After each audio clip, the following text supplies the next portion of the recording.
মাসিমা, তাড়াতাড়ি চলুন, নিচে সবাই অপেক্ষা করছে। একটু আনমনা হয়ে তাকালেন প্রভাতী দেবী। দরজায় দাঁড়িয়ে গার্গী। এখানে এর সান্নিধ্যই একমাত্র প্রভাতী দেবীকে ভীষণভাবে স্পর্শ করে। ভীষণ আন্তরিক। কতই বা বয়স হবে তরির বয়সী? কি মাসিমা, কি ভাবছেন? চলুন। হোশ ফিরল দ্বিতীয়বারের ডাকে। হ্যাঁ, তুমি যাও, আমি আসছি। হাতের ছবিটা রেখে চশমাটা চোখে দিয়ে সিঁড়ির দিকে এগোলেন প্রভাতী দেবী। সিঁড়ি দিয়ে নেমেই দুপাশে সুন্দর ফুলের বাহার, সাথে চলতে থাকে মৃদুবন্ধ হাওয়া। ছায়ার এই রূপ দেখে মাঝে মাঝে প্রভাতী দেবীর মনে হয় ছেলে তার দেখভালে কোনো কার্পণ্য করেনি। মায়ের শেষ জীবনের দায়িত্ব ভালো জায়গাতেই দিয়েছে। একটা দীর্ঘশ্বাস বেরিয়ে এলো নিজের অজান্তেই। গেটের বাইরে বেরিয়ে দেখলেন সবাই তার জন্য অপেক্ষায়। সব বন্ধুরা, শেষ জীবনের আত্মীয়রা। আজ পঞ্চম দোলে সকাল সকাল সকলে মিলে পাশের মদনমোহন মন্দিরে যাওয়ার কথা। মন্দিরে আজ প্রচুর ভিড়। এখানে মোটামুটি বিখ্যাত এই পঞ্চম দোলের উৎসবটি। রাতে আবার মেলাও বসে। ভালোই কাটছিল সময়টি। হঠাৎ, কাকিমা ভালো আছো? অবাক হয়েই একটু তাকিয়েই বললেন।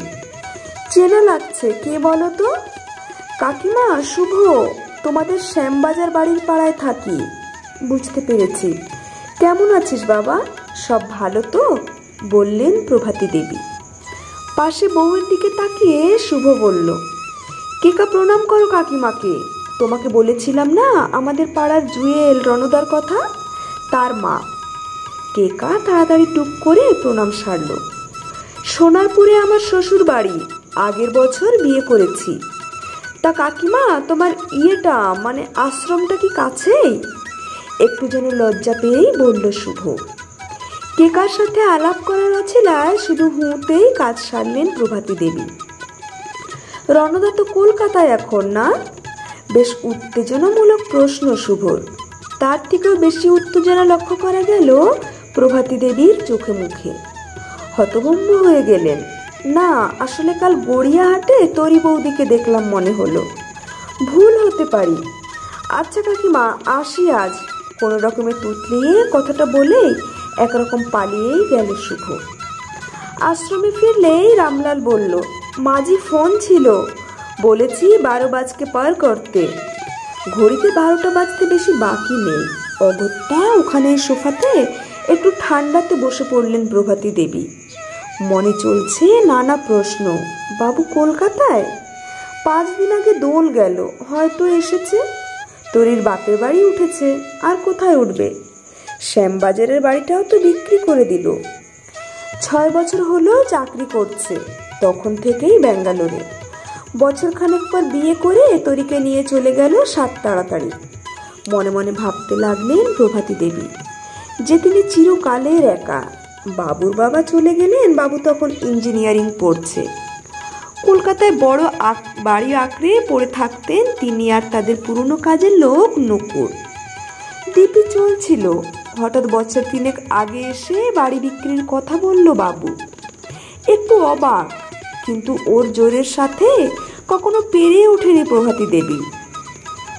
আমি কোথায় থাকবো জিজ্ঞাসা করাতে তরি সরাসরি বলে দিল, দারুণ একটা জায়গা দেখে এসেছে সোনারপুরে, নাম ছায়া।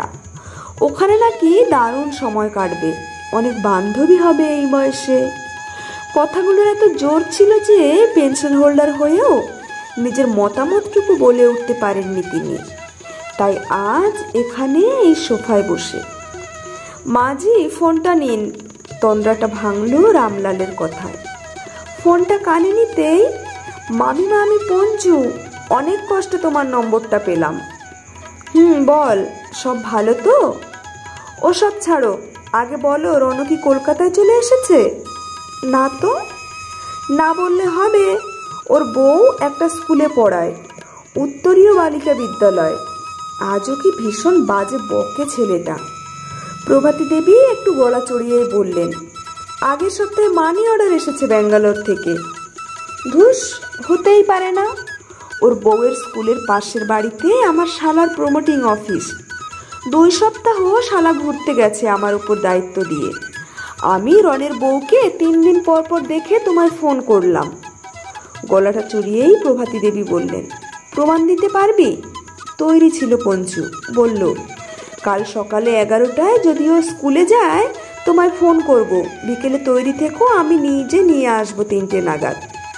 সোনারপুর থেকে গড়িয়াহাট খুব দূরে না, বলেই ফোন কেটে দিল। গড়িয়াহাট শুনে যেন একটু তাক লাগলো, কারণ সকালেই শুভ বলছিল গড়িয়াহাটে নাকি তরিকে দেখেছে। খুব দৌড়াচলের মধ্যে দিয়ে কাটতে থাকলো দিনটা। যদিও শান্তির নয়, তাও রাতের ওই ঘুমটুকুও কেড়ে নেবে ছেলে মেয়ে দুটো। স্বল্পভাষী শান্ত স্বভাবটাকেই লোকের দুর্বলতা ভেবে নেয়। কি জানি ছাড়াছাড়ি হয়ে গেল নাকি, দিব্যি তো ভাব ভালোবাসা ছিল। পরের দিন ঠিক 11:30টায় ফোন পঞ্চুর, মামিমা বিকেলে তৈরি থেকো, আমি আসবো নিতে তোমায়, ঠিক 3টে। প্ল্যান মাফিক সব চলছিল। প্রভাতী দেবীও গিয়ে বসেছিলেন পঞ্চুর সাথে। সত্যি 5টা বেজে যখন 15 মিনিট, হন্তদন্ত হয়ে বেরিয়ে গেল তরি। কি রোগা হয়ে গেছে, খুব ঝড়ঝাপটার মধ্যে দিয়ে যাচ্ছে মনে হলো।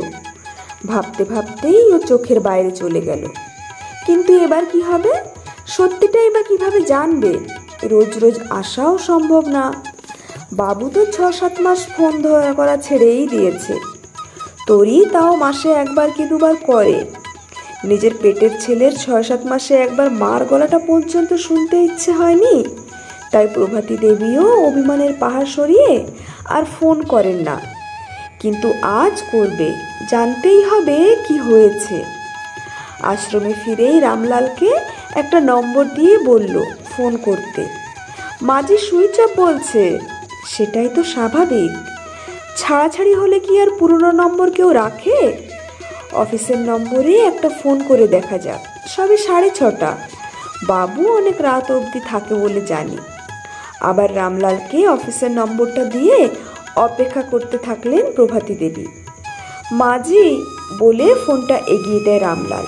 কানে নিতেই, গুড ইভিনিং ইনফোডিল, রণজয় সেনকে একটু দেওয়া যাবে? কন ইস নাম পে তো কই নেই হ্যাঁ। প্রভাতী দেবী আরও কিছু বলবেন ভাবলেন, কিন্তু এত কিছু বাংলা ওপারের মেয়েটা বুঝবে না বলে মনে হয় না। তার চেয়ে সৌমিককে চাইলে কেমন হয়, একই সাথে ক্যাম্পাসিংয়ে চাকরিটা পেয়েছিল। বাবুকে না পেলে ওকেই ফোন করতেন আগে। দেরি না করে বললেন, সৌমিক রায়। ওপাশ থেকে জাস্ট হোল্ড অন। কয়েক সেকেন্ডের মধ্যে, হ্যালো প্রভাতী দেবী, রণজয় কোথায় আছে সৌমিক? ওপাশ থেকে, রণজয় তো চাকরিটা ছেড়ে দিয়েছে আজ 2 বছর হলো। ও খুব অসুস্থ ছিল তখন। আরও কিছু একটা বলতে গিয়েও, আপনি কে? প্রভাতী দেবী, সৌমিক আমি রনের মা। ওপার থেকে, ওহো সৌমিক একটা মিটিংয়ে আছে, আমি ওর কলিগ, কাল সকালে ফোন করুন। পুরো কথাটার মধ্যে কিছু একটা গোপনীয়তা ছিল, যেটা কেবল মায়ের মনই বোঝে। ধপ করে পাশের সোফাটায় বসে পড়লেন।